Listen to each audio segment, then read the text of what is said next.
que es muy importante cuestionarse nuestros propios pensamientos sobre las personas, sobre las circunstancias, sobre las cosas, porque todos tenemos sesgos, inevitablemente todos tenemos sesgos, y entonces vemos las cosas de una determinada manera que no siempre corresponde a la verdad. Volver a cuestionarse, ¿esto que yo pienso es verdad? ¿Qué grado de verdad o qué porcentaje de verdad hay en lo que yo pienso? Eso está bien, pero no debería de basarse en la desconfianza. O sea, una cosa es, yo puedo dudar del pensamiento, pero no puedo desconfiar de mí, no puedo desconfiar de la vida. Tengo que tener confianza en que tengo los poderes o las cualidades necesarias para llegar un poco a la verdad. Porque si no, el ser humano queda un poco desprovisto, queda sin fuerza y ya va a ser muy difícil que llegue a la libertad. El eco de Sócrates, un podcast de filosofía. Antonio, bienvenido al eco de Sócrates. Esto sería la introducción o el primer episodio de muchos que vamos a grabar juntos. Vamos a intentar extraer todo el conocimiento que usted tiene y ha adquirido a lo largo de muchos años impartiendo cursos de filosofía y sobre todo extraer su experiencia como filósofo. Vamos a abordar muchos temas, pero hemos convenido entre los dos de hablar sobre el pensamiento filosófico, ¿no? Sobre qué es el pensamiento filosófico y desarrollar sobre este tema que hoy en día está bastante en boga también, ¿no? Muy bien, pues intentemos hablar un poquito sobre este tema, que como bien sabes, hemos estado, para preparar este encuentro, hemos estado un poco dudando entre si llamarlo pensamiento filosófico o saber pensar. Nos pareció un poco, quizá presuntuoso llamarlo saber pensar, y bueno, vamos a dejarlo en pensamiento filosófico.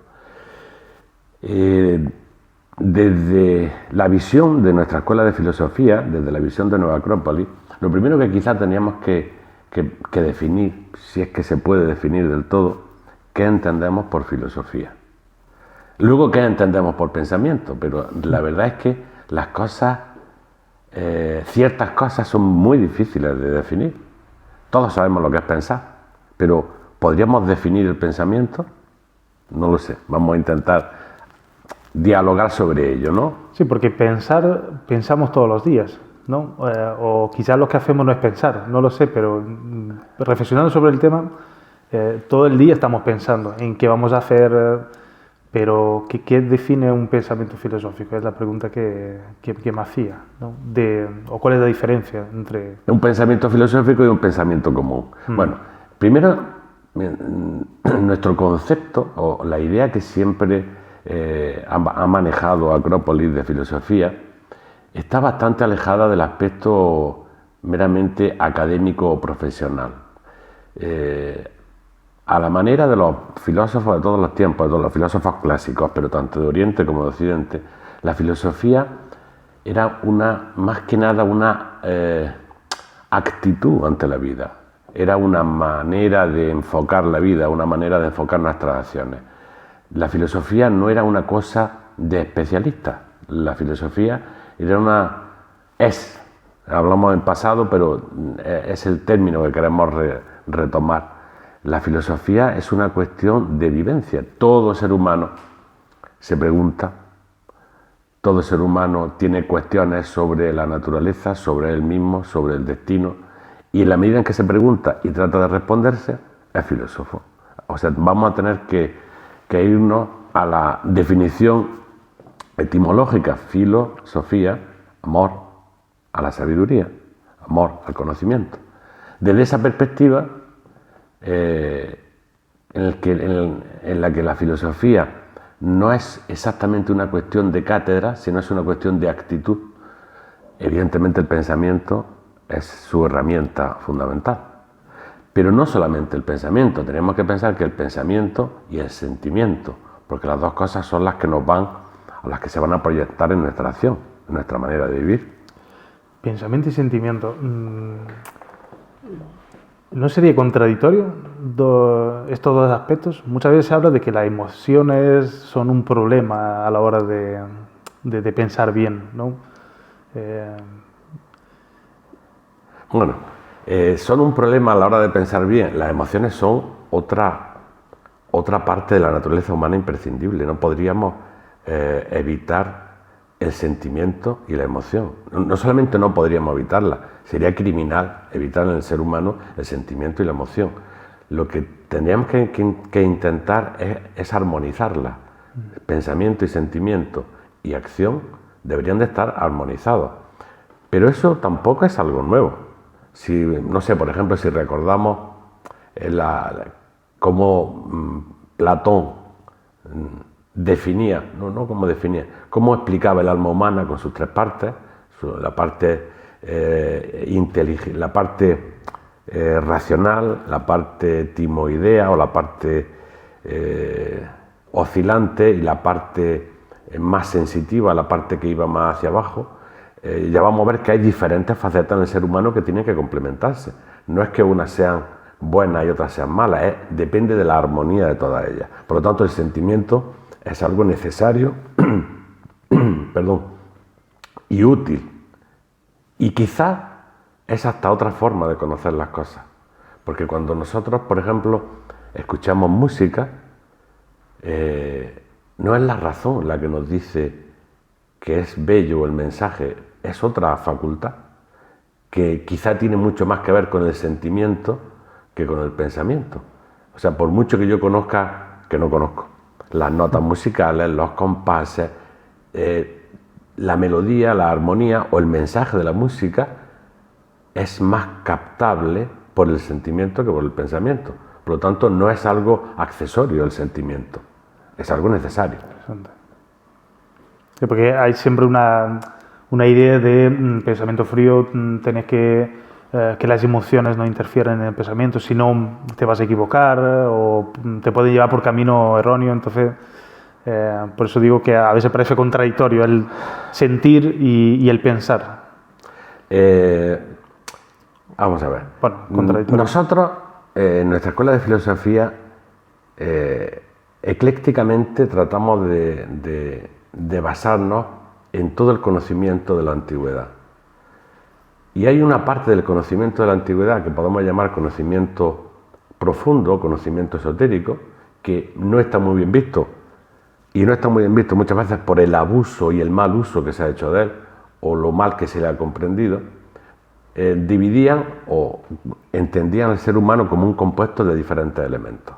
Es decir, el ser humano no era simplemente un montón de células que se acoplaban para dar la naturaleza humana. Había diferentes vehículos planos de conciencia. Y en estas tradiciones, sobre todo las orientales, pero también las más cercanas de Grecia, cuando los griegos decían que el universo estaba hecho de tierra, agua, aire y fuego, son símbolos de las diferentes instancias que conviven en el ser humano. Nosotros también estamos hechos de tierra, de agua, de aire y de fuego. Pero es que son símbolos. ¿Qué significaba tierra para ellos? Para ellos tierra significaba la parte concreta, la parte material.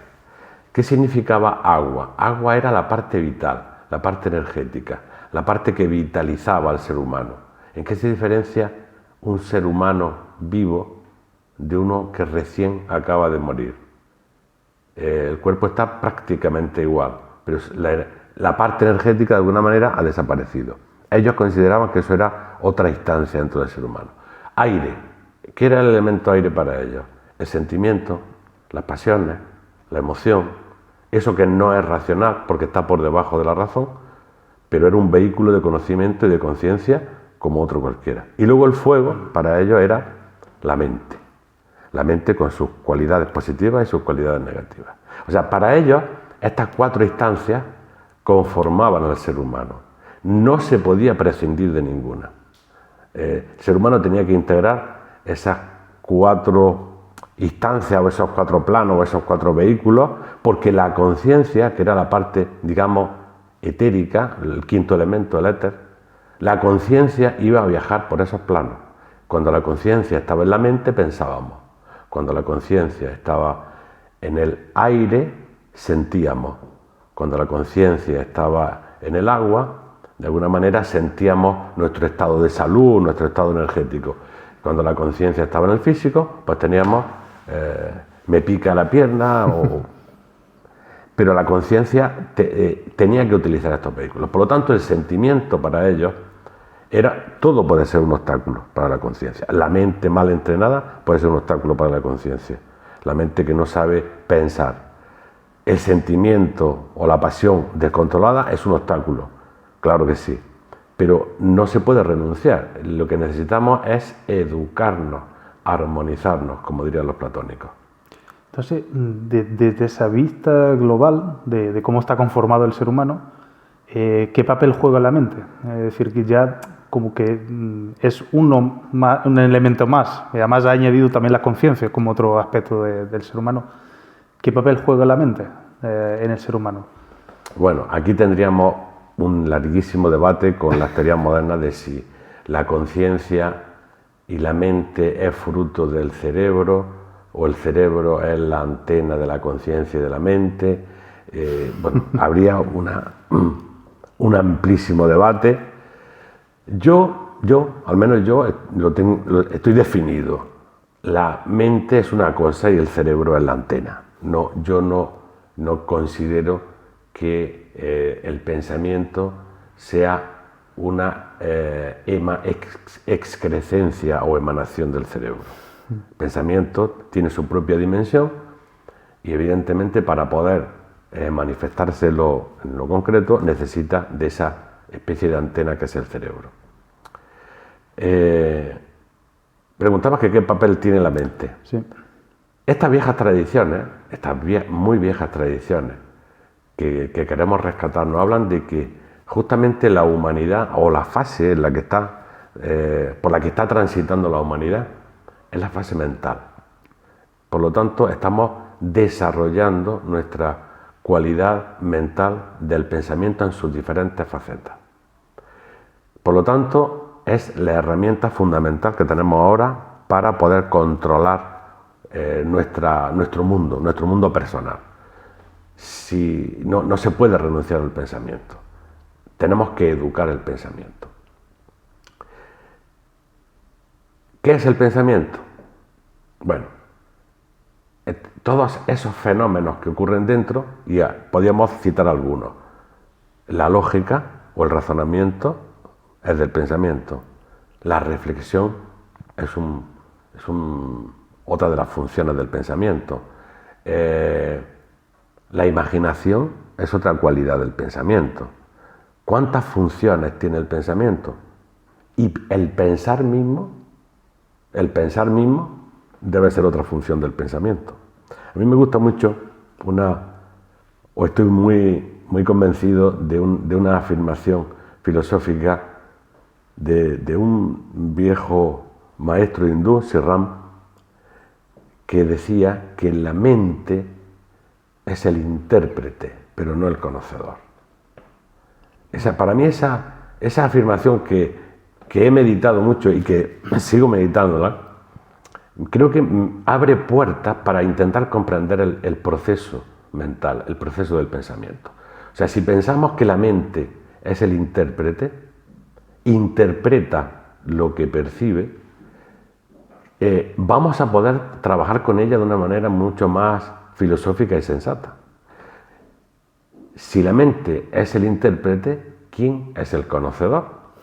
Porque ahí sería la gran pregunta que nos podemos hacer. Justamente es lo que le iba a preguntar, porque... Ahí está el misterio, ¿no? Traigámonos a nuestra infancia. ¿Cuándo empezamos a pensar?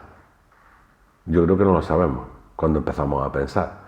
Yo creo que de pronto algún día, con 7 o con 8 o con 9 años, nos encontramos pensando. Pero sí estábamos percibiendo, sí estábamos viendo, sí estábamos conociendo, pero no pensábamos. Conocimos a nuestro papá, a nuestra mamá, a nuestros hermanos, a nuestra casa, conocimos todas las cosas que había a nuestro alrededor y quizá conocimos hasta cosas internas, pero no las habíamos interpretado todavía, no sabíamos lo que estábamos viendo. Yo creo que eso es una fase interesante para poder abordar los procesos mentales con una cierta libertad interior, con una cierta posibilidad de control o de dominio de la mente. Entonces, la mente es una herramienta imprescindible, pero una herramienta. O sea, nos dicen todos los filósofos orientales, y lo repetimos sin saber lo que estamos diciendo: yo no soy la mente, yo no soy la mente, yo no soy la mente. Pero ¿qué queremos decir cuando decimos yo no soy la mente? ¿O qué quieren decir cuando estos filósofos decían yo no soy la mente, yo soy otra cosa? Pues estaban diciendo que la mente es una herramienta, que la conciencia como tal es otra cosa. Y por lo tanto, la conciencia sí puede controlar la mente. No es la mente la que se puede controlar a sí misma, como no es el sentimiento o la pasión el que se puede controlar a sí mismo. Para controlar la pasión necesitamos que lo haga la mente.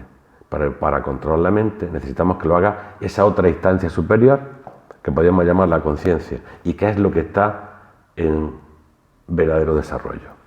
Y digamos como el director, que supuestamente el director que debería de poner orden y concierto a esos 4 elementos que... Sí, creo que sería un buen ejemplo. Y es interesante lo que dice, porque me viene a la mente, a la cabeza, la frase esta de Descartes de pienso, luego existo, ¿no? ¿Podrías explicarnos esta frase y luego qué fundamento tiene, ¿no? Porque pareciera que toda nuestra existencia se resume a nuestro pensamiento, a nuestra forma de pensar. Digamos que nuestra existencia está en la mente. Bueno, por lo que entiendo, ¿no? Pero como que tuvieras de alguna manera, con lo que está diciendo, pareciera que no es del todo así.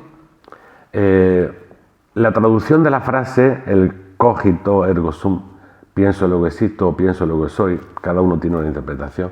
Lo que viene a decir, parece ser que lo que trataba de decirnos Descartes con esa afirmación es que el darse cuenta de que uno existe significa que por eso existe.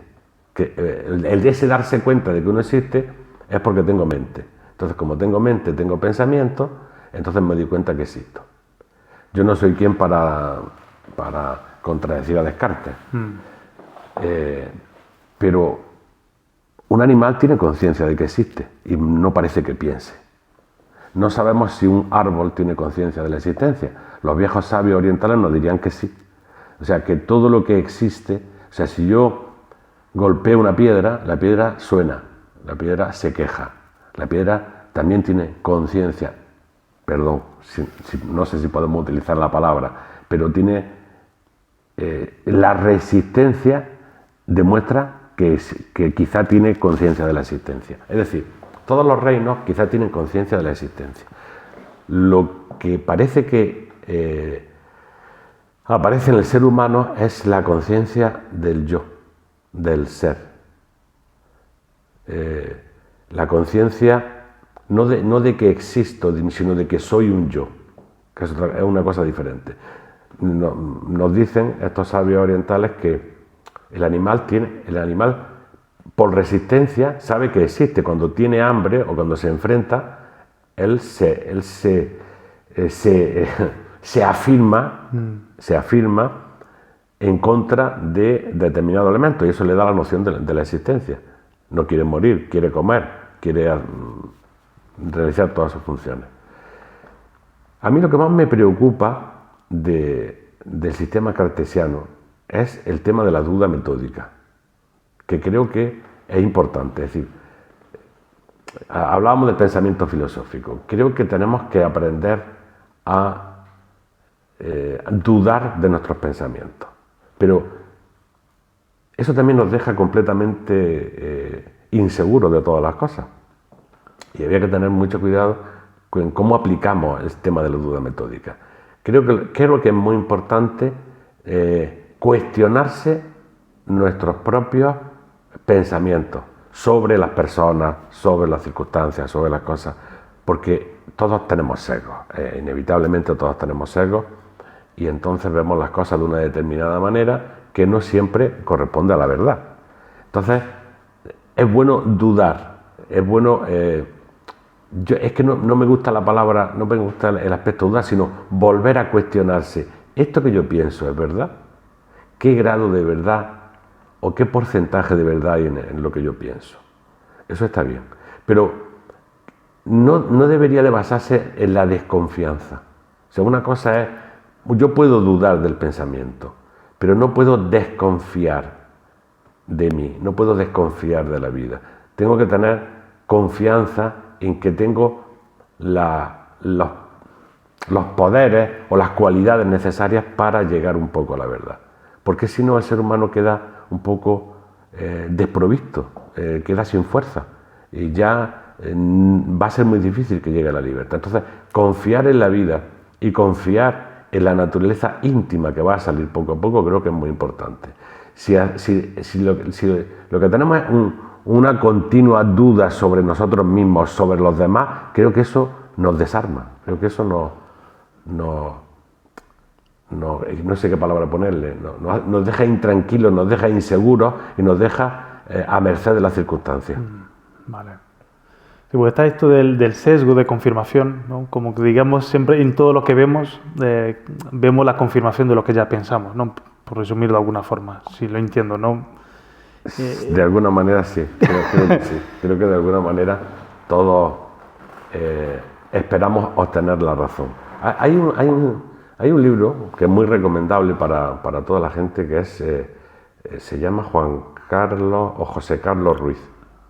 No sé si es Juan Carlos o José Carlos Ruiz.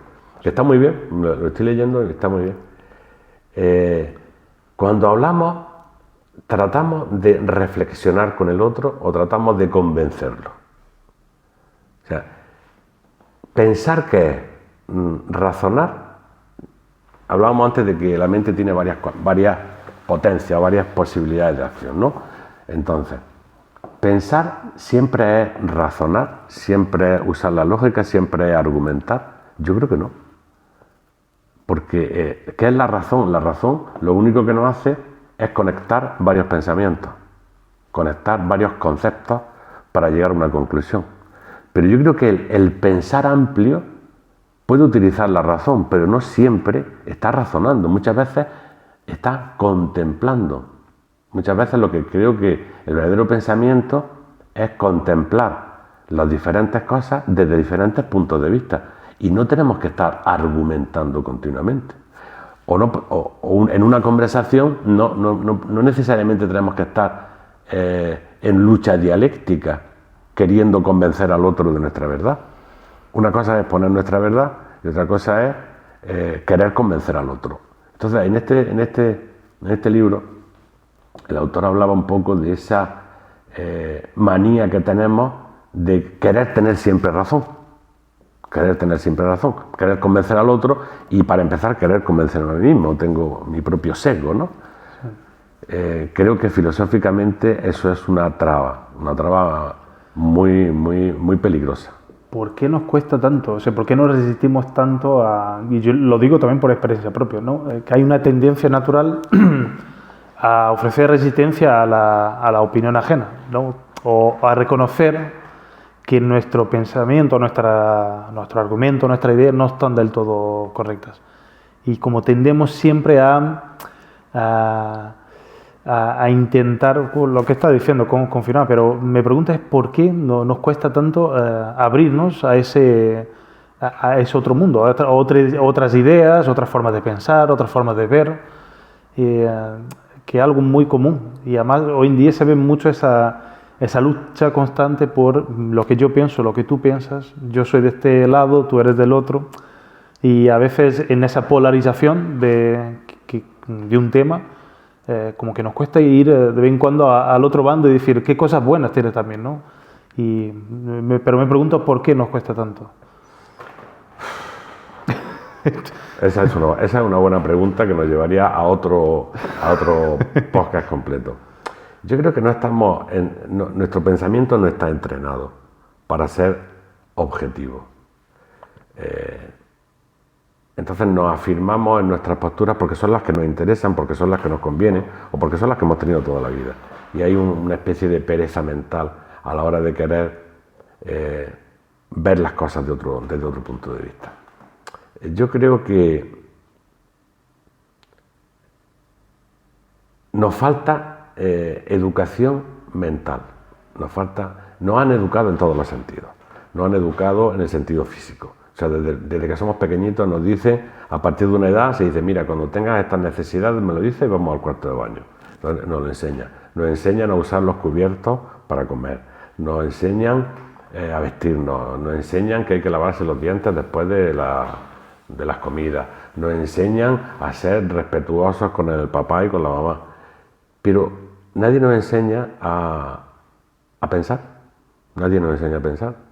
Creemos que pensar es una cualidad que todo el mundo tiene y no todo el mundo la tiene. Es decir, todo el mundo tiene la potencia del pensamiento, todo el mundo la tiene. Todo el mundo tiene la posibilidad del lenguaje. Luego el lenguaje toma forma, bueno, si has nacido en España, toma forma como castellano, y si nace en Francia, toma forma como francés, y si nace en Portugal como tú, pues toma forma del portugués. Es decir, la potencia está, pero tiene que ser entrenada, tiene que ser disciplinada. Si no, no se puede. Si no nos enseñan a hablar, no solamente hemos escuchado hablar, sino que nos tienen que enseñar la gramática, nos tienen que enseñar la ortografía, cómo se combinan las palabras, nos lo tienen que enseñar. Pero, ¿verdad que nadie nos ha enseñado a tener un pensamiento coherente, justo, profundo o elevado? No, nadie nos ha enseñado a eso. Simplemente hemos tenido unos estudios que han sido más bien memorísticos, o si estábamos hablando de matemáticas, un poco lógicos, pero no cómo pensar con libertad y cómo pensar con objetividad. Yo creo que el principal enemigo del pensamiento libre es el prejuicio. El prejuicio del que desconoce que tiene el prejuicio, porque te ha faltado la reflexión para saber que tienes prejuicio. Yo creo que ese es el principal problema. Y amparado en esos prejuicios, uno defiende a sangre y fuego su postura, pero porque no nos damos cuenta del prejuicio. Te voy a utilizar a una filósofa maravillosa, francesa, muy joven, que es Simone Weil. Simone Weil ponía el ejemplo de que ella llamaba la habitación rosa. La habitación rosa. Decía, si ponemos un cristal rojo en la ventana, yo todo lo que esté dentro de la habitación lo voy a ver rosa. Esa mesa, yo sé que es de madera, pero la voy a ver rosa. Ese agua, que yo sé que es transparente e incolora, la voy a ver rosa. Estos mis pantalones, le voy a ver teñido, todo le voy a ver teñido de rosa. Y yo lo veo así, es normal. Es decir, yo no me engaño cuando digo que veo el agua rosa, pero yo sé que la veo rosa porque hay un cristal rojo. Yo creo que ese es el punto que nos puede permitir tener un pensamiento realmente libre y no obsesivo con la propia razón. Es decir, todos tenemos un conjunto de experiencias, todos tenemos una educación, todos tenemos una serie de vivencias que han teñido de color las cosas, nuestras percepciones. Entonces deberíamos saber que esos son sesgos que tenemos y tratar de quitar el cristal rojo de la ventana para verlo, las cosas como son. Entonces, claro, la persona no se engaña a sí misma. La persona que piensa una determinada cosa porque la ve así, es que la ve así. Pero la objetividad que vendría de la conciencia, no solamente de la mente, porque la mente lo ve rosa. Sería la conciencia superior la que dice, mira chico, lo estás viendo rosa porque hay un cristal rosa. Lo estás viendo así porque tu experiencia concreta en el colegio, en la familia, en las experiencias amorosas que has tenido, en las experiencias laborales, han teñido tu cristal de este color. Y es normal que lo veas así, pero tal vez no es así. Yo creo que ese es el primer grado de objetividad que nos va a acercar a una vida coherente y, por supuesto, una vida filosófica.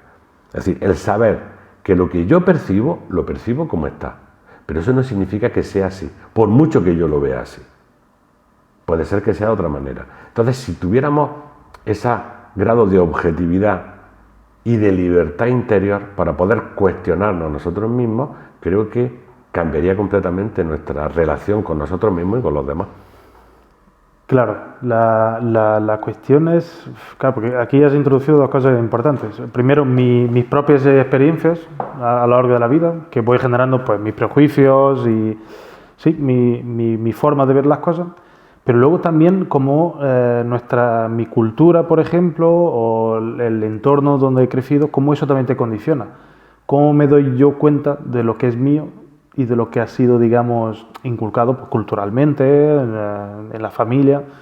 ¿Cómo puedo identificar todos esos elementos? Usted ha hablado de la reflexión, pero aún así es como que queda muy abstracto cómo te paras para reflexionar y te sientes y dices, vale, ¿qué es mío, qué no? ¿Cómo identificamos lo que es...? Bueno, tuyo es, todo eso ya es tuyo. Toda esa, Por eso, porque ya está integrado en ti. ya está integrado en ti, pero lo puedes revisar. Vale. Que es lo que hablábamos hace un rato, ¿no? Tú lo puedes revisar. A ver, yo pienso esto, ¿por qué? ¿Por qué pienso esto? ¿Cuándo he elaborado yo este concepto? Parece que está ahí. El otro día leí un informe de una psicóloga que decía, solo el 5% de los procesos mentales son voluntarios, el resto son involuntarios. O sea, el 95% de los procesos mentales son involuntarios. No lo sé si es verdad o no es verdad, era un dato. Pero hay mucho de involuntario, vamos a llamarlo inconsciente en la mente, que está pulsando desde abajo y que nos hace pensar y opinar cosas que no hemos reflexionado, que son simplemente mecánicas, que vienen desde el fondo del tiempo y que no sabemos cuándo aparecieron ahí. Esto que hablamos de que se nos enseñó a todo en lo físico, pero en lo mental nada. O sea, es un viejo ejemplo de todos los grandes sabios, tanto orientales como occidentales. No te comerías una manzana con gusano, pero sí te metes en tu mente una idea podrida. Y hay ideas que están podridas. No las llamaría ideas, yo las llamaría conceptos, porque a la manera platónica las ideas serían otra cosa, ¿no? Pero a veces creo que introducimos en nuestra mente, nos alimentamos de ideas falsas, ideas mediocres, ideas pequeñas, ideas corruptas, que de alguna manera nos van empobreciendo por dentro, o nos van de alguna manera enfermando también, ¿no? Había un filósofo romano que decía, no vayas a visitar a los sofistas, decía, no vayas a visitar a los sofistas. Porque mira, cuando tú vas al mercado, tú vas a comprar pescado, por ejemplo, y entonces cuando vas a comprar pescado, primero lo ves, ves que está bien, lo metes en la bolsa y cuando llega a tu casa lo haces. Pero cuando vas a escuchar a los sofistas, te llevas puesto lo que te han dicho. No te ha dado tiempo, te lo llevas dentro. O sea, no puedes coger y ahora lo voy a examinar. No, ya te lo llevas, entre comidas, ya te lo llevas comido. Entonces decía, no vayas a visitar a los sofistas porque te van a envenenar por dentro. Bueno, es un exceso. Creo que tenemos que conocer un poco de todo para poder formar nuestro pensamiento con madurez y con libertad. Pero es así, no podemos pensar cualquier cosa y no deberíamos permitirnos a nosotros mismos sentir cualquier cosa. O sea, nos pueden asaltar el miedo, celos, inseguridades y sabemos que no deberíamos de alimentarlas. No es negarlas, porque lo que se siente y lo que se piensa, pero decir, sí, hasta aquí. Yo creo que eso sería una higiene mental y psicológica fundamental para todo el ser humano. Y cómo la higiene mental, cómo se ejercita, es decir, cómo nosotros también, qué elementos, qué materiales, por decirlo de alguna forma, podemos usar para higienizarnos, mentalmente, para ejercitar el pensamiento también. Que es otra pregunta que tengo que hacerle sobre el pensamiento crítico, pero ¿qué elementos podemos apoyarnos para ejercitar nuestra capacidad de pensar? Bueno, Primero, detectar cuáles son nuestros prejuicios, cuáles son nuestros sesgos. Ser sinceros. Hay una palabra, ser honestos. Ser honesto con uno mismo creo que es fundamental. La palabra que más me gustaría, que me gusta, que no se utiliza mucho, es la probidad. O sea, que la probidad intelectual o la probidad mental es la sinceridad, la bondad, la autenticidad. Mezcla todas esas palabras a la hora de pensar. No autoengañarnos, tratar de no engañarnos, nunca. Veo lo que veo, pienso lo que pienso, siento lo que siento, es bueno, es malo, y tenerlo claro. Si es bueno, afianzarlo, si es malo, tratar de expulsarlo de la mente, o por lo menos no alimentarlo. Yo creo que eso es lo primero. Lo primero es detectar cuáles son nuestros sesgos, cuáles son nuestros prejuicios, cuáles son los elementos, o de qué color es el cristal que tiñe mi habitación mental, ¿no?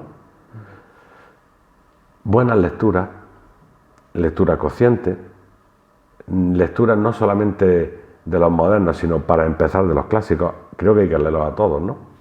Hoy hablamos de un autor contemporáneo y muy joven, pero a los clásicos hay que leerlos. Yo no sé por qué, no entiendo muy bien por qué la filosofía contemporánea del último siglo, 2 siglos, parece que ha considerado que todos los filósofos clásicos están superados. Yo no creo que Platón esté superado bajo ningún concepto, ni siquiera los neoplatónicos, ni siquiera los pensamientos de un Confucio, no creo que estén superados. O sea, parece como si en este afán de progresismo, sí, todo lo anterior, bueno, es viejo y está no viejo. Sirve. Platón es, para mí, desde mi punto de vista, insuperable al presente. Lo ha tocado todo. Y la profundidad con la que lo ha tocado, ya quisieran algunos contemporáneos o modernos haberlo llegado. Entonces, leer a los clásicos creo que es fundamental. Ellos tienen un concepto de la naturaleza, del ser humano, de la ética,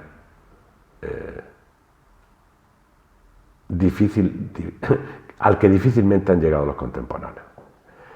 Creo que hace falta también, para pensar con corrección, hace falta una ética. Una ética, esto también algún oyente puede sentirse, no lo sé si sentirse molesto, pero hay algunos filósofos después de la Ilustración que decían que como los valores no son demostrables, no existen valores, ¿sí? Entonces lo único que existe es a las conclusiones que hemos llegado. O sea, los seres humanos nos ponemos de acuerdo en determinados valores y decimos no matarás, pues vale, no mataremos, pero es una especie de ¿cómo decirlo? De acuerdo al que se ha llegado. Entiendo. Pero esa es una idea muy, muy reciente. O sea, yo creo que la ética real está en lo profundo de la conciencia humana, en lo profundo del alma humana. Puede estar más o menos actualizada o estropeada por la cultura que cada uno tenga, pero creo que la ética, hay una porción de ética atemporal que está dentro de cada ser humano. Entonces, esa ética también tiene que regir nuestro pensamiento, como tiene que regir nuestros sentimientos y como tiene que regir nuestras acciones. Creo que eso es bueno para un pensamiento realmente útil y eficaz para nosotros.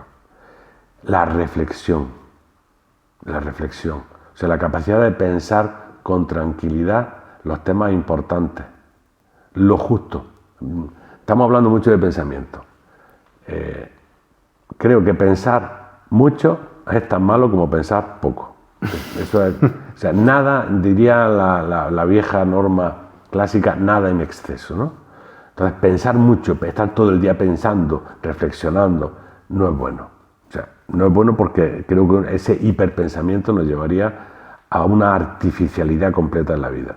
Y no pensar nada, dejarse regir por el instinto, por las costumbres, pues tampoco sería bueno.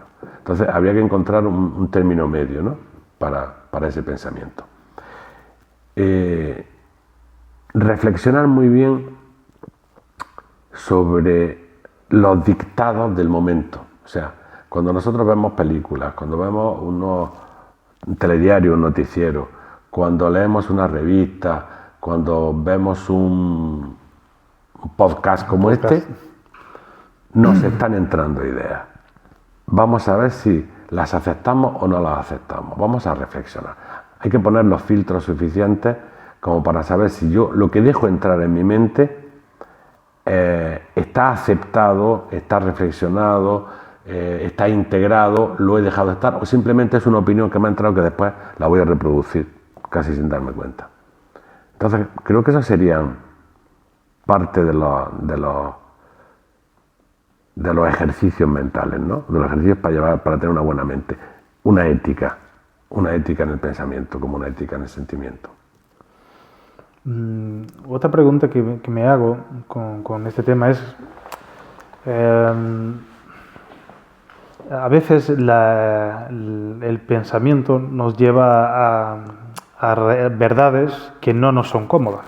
Entonces, pienso mucho sobre nuestra capacidad de resistencia a veces con el dolor que puede producir el darnos cuenta de que a veces tenemos que la verdad está en una posición que no me es cómoda. Y pienso mucho también en la relación entre el dolor y la felicidad que es tan buscado hoy en día, ¿no? Todos buscamos la felicidad, pero ¿hasta qué punto nos estamos olvidando a veces de saber convivir con el dolor como una forma de acercarnos a la verdad? Porque a veces la verdad está el dolor. Entonces, ¿cómo relacionas el saber pensar con la felicidad, con el bienestar y también con el dolor, ¿no? Como que en vez de transformarlo como un gran enemigo, quizás más bien como un aliado de algo que tenemos que ver. No lo sé.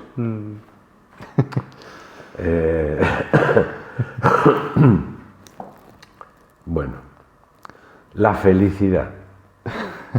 La felicidad, ¿qué es eso que llamamos felicidad? La que nos han dictado desde los últimos 50 años: para ser feliz tienes que ganar esto, tener una familia así, irte de vacaciones una o dos veces en el año. ¿Qué es la felicidad? O sea, yo creo que la felicidad, como el amor, el que lo busca no lo encuentra. O sea, la felicidad es una consecuencia.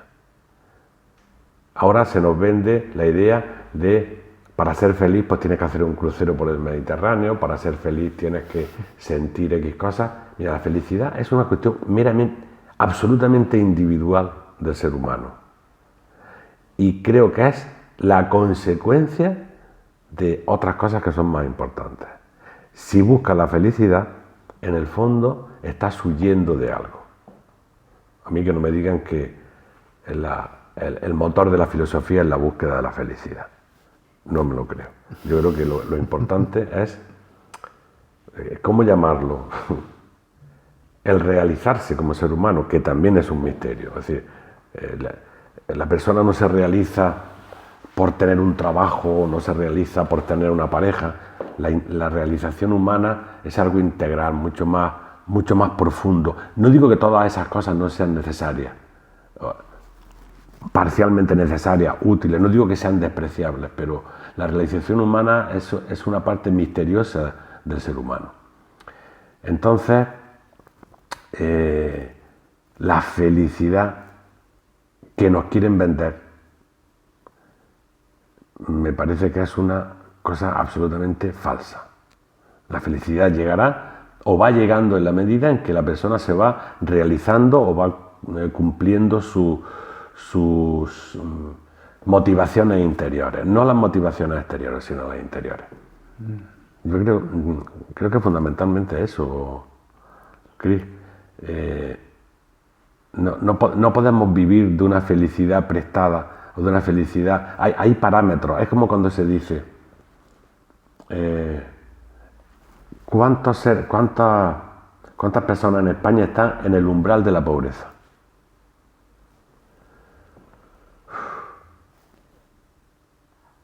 es que me parece muy duro decir que una persona es pobre cuando gana más de esto o menos de esto, y que eso es...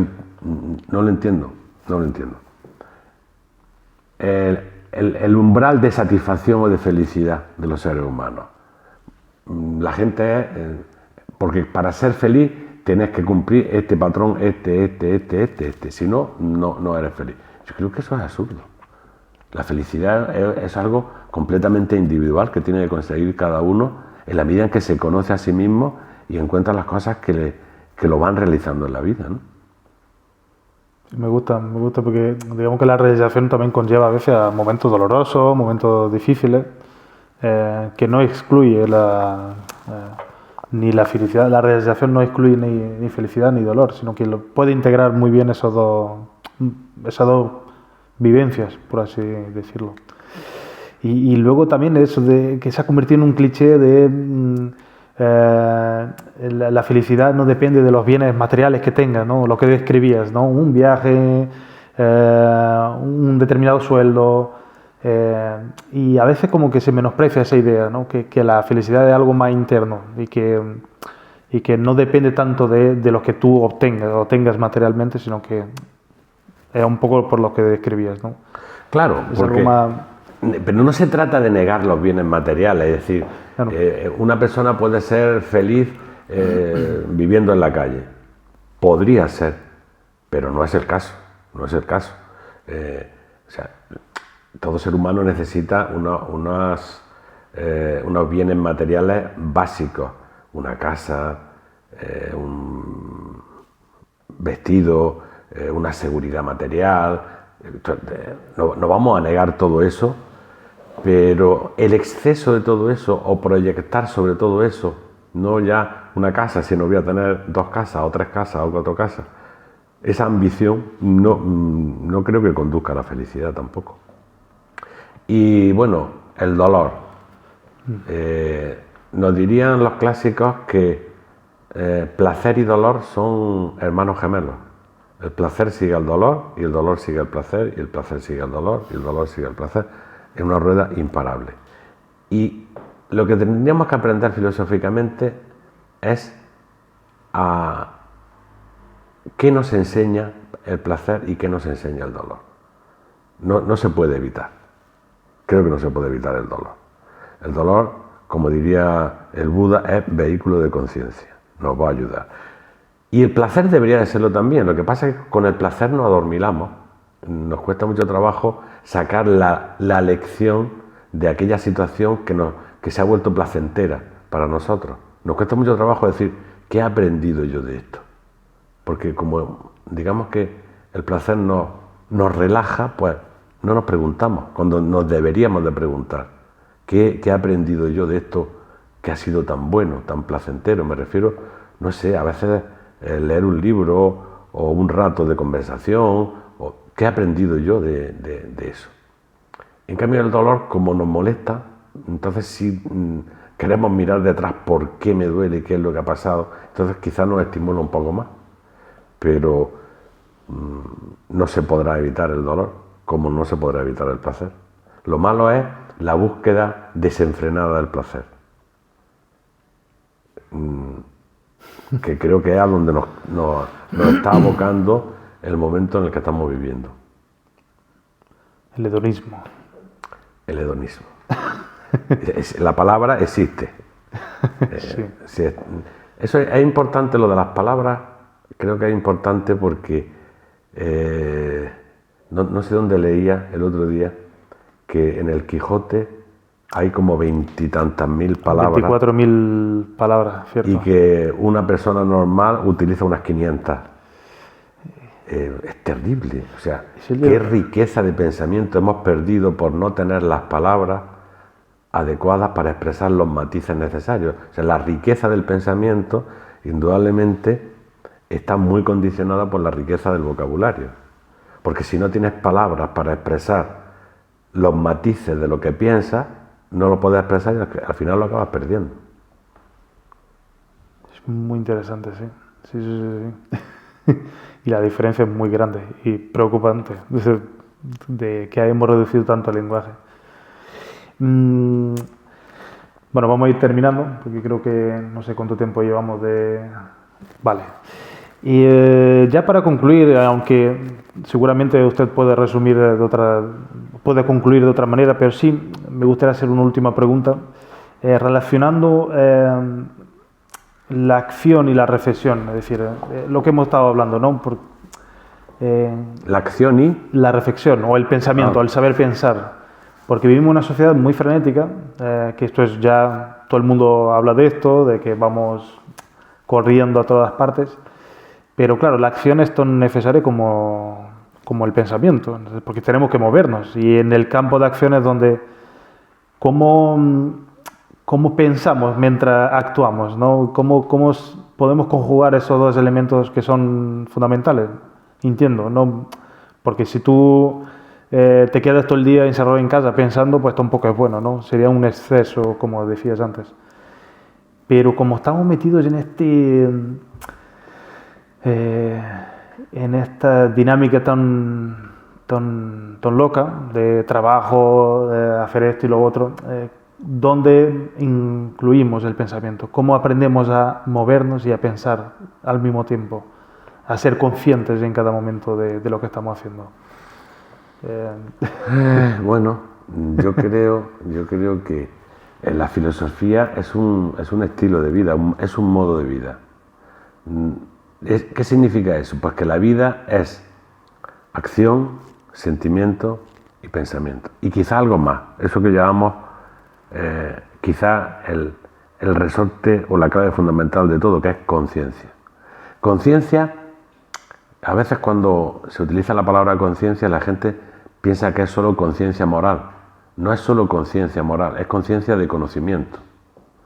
Entonces, la conciencia tiene el aspecto de conocimiento, el aspecto de comprensión de uno mismo y de la vida, y el aspecto moral como norma, ¿no? Como norma de comportamiento. Pero lo fundamental es que como decíamos, esas cuatro facetas estén coordinadas en la acción, en el estilo de vida.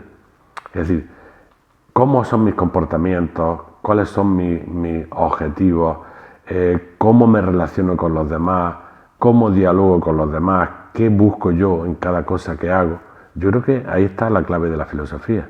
O sea, dedicar un tiempo a pensar, dedicar un tiempo a reflexionar es interesante, pero yo creo que se hace sobre la marcha. Es decir, uno tiene que pensar básicamente lo que va a hacer, y tiene que pensar con libertad y tiene que pensar con bondad. Entonces, la cuestión filosófica no es tanto la reflexión como la reflexión puesta en práctica en lo cotidiano. ¿Cuál es mi actitud? En el fondo es eso, es decir, ¿cómo reacciono a las cosas que me pasan? En el fondo es solamente eso. Y volveríamos con algo del principio. O sea, alguien me dice algo. ¿Cómo es mi reacción ante eso que me ha dicho? Alguien me hace algo. ¿Cómo es mi reacción ante eso que me ha dicho? ¿Es mecánica? ¿Es violenta? ¿Es... no sé. Ahí está el pensamiento. En esa capacidad de reaccionar coherentemente, que tampoco, es que no sería la palabra reaccionar, pero va a ser así. Que no sea una reacción automática. Que no sea una reacción en base a nuestros sesgos, a nuestros prejuicios, sino que sea una reacción armónica en relación a lo que la persona o lo que la circunstancia me demanda. Muy bien. Así que no seamos impulsivos, sino que tratemos de... Claro, impulsivo. La palabra más de moda es reactivo, o sea, vale. Si me ofenden, ofendo. Vale. Si me halagan, halago. Si no. O sea, tratar de no hacer eso así. Una pequeña reflexión nos va a permitir tener una actitud o un comportamiento más coherente, supongo. ¿No? Así debería de ser. Bueno, creo que hay que defenderse un poco de todo lo que nos proyecta el momento actual. Creo que estamos muy manipulados continuamente por formas de pensamiento, por películas, por series, por noticias, por personajes que te piden una reacción inmediata, una definición inmediata. Tienes que creo que lo decía al principio, ¿eres de este o de este? ¿Eres de aquello o de lo demás allá? ¿Eres de B o de C? No, ¿por qué hay que definirse? Yo creo que eso es muy importante. ¿Por qué uno tiene que definirse a favor o en contra de determinadas cosas que en realidad no te importan o que no son las tuyas? La necesidad de opinar. Para opinar hay que conocer. Entonces, ¿por qué voy a tener yo que opinar de algo que no conozco, que no tengo ni idea? No tengo opinión.